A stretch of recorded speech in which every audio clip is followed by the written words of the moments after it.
prise de drogue à des activités sexuelles appelées chemsex pour chemical sex, ou sexe sous produits chimiques. Si cette pratique n'est pas l'exclusivité d'un public spécifique, elle s'est particulièrement développée chez les hommes ayant des relations sexuelles avec les hommes.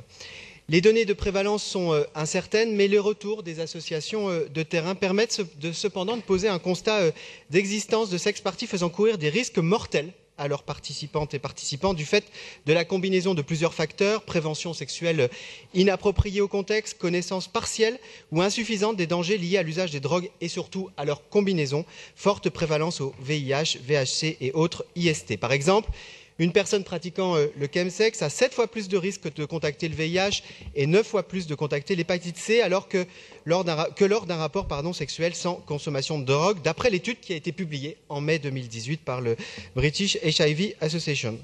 En outre, s'engager dans une relation sexuelle alors qu'on est sous l'emprise d'une drogue peut conduire à des rapports non protégés, augmentant le risque d'infection sexuellement transmissible. Enfin, le chemsex présente par ailleurs des mêmes risques que toute consommation de drogue, dont les overdoses, les crises d'angoisse, les convulsions, la perte de conscience, la paranoïa et anxiété. Notre ville dispose de moyens et de partenariats ad hoc pour mettre en place une politique de prévention sanitaire et sociale concourant à la réduction des risques liés à l'usage de drogue et à la lutte contre le VIH-Sida. Notre vœu fait 3 propositions. D'abord, qu'une étude sur les dangers liés à la pratique du chemsex sur Paris soit lancée par la mission métropolitaine de prévention des conduites à risque, associant l'ensemble des acteurs de la réduction des risques. Qu'un courrier, ensuite, soit adressé aux autorités sanitaires pour connaître les mesures prises pour répondre à cette problématique de santé publique spécifique. Et enfin, que soient rapidement organisées des rencontres avec les acteurs de la réduction des risques, de la prévention et du soin, afin de déterminer la politique de santé la plus appropriée pour répondre aux enjeux sanitaires et sociaux liés à cette pratique. Je vous remercie. Merci beaucoup. Pour vous répondre, Anne-Suisse. Merci beaucoup David Béliard. En effet, le phénomène du chemsex est inquiétant et il faut une réponse sanitaire et sociale par les pouvoirs publics. À travers mes rencontres de terrain auprès d'associations de réduction des risques ou de santé communautaire, je suis régulièrement alertée sur les risques pris par les chemsexeurs. Nous parlons ici de risques psychosociaux, sanitaires qui se révèlent parfois mortels. Des études parlent de haut niveau d'incidence des IST, du VIH, des hépatites dans la population concernée, associées à d'autres conséquences liées aux produits psychoactifs, arrêt de travail, hospitalisation, overdose, problèmes de couple, voire de poursuites judiciaires. Ainsi, il n'y a pas si longtemps, un jeune médecin de l'hôpital Saint-Louis me disait qu'il faisait plus fonction d'addictologue auprès de ses patients que d'infectiologue.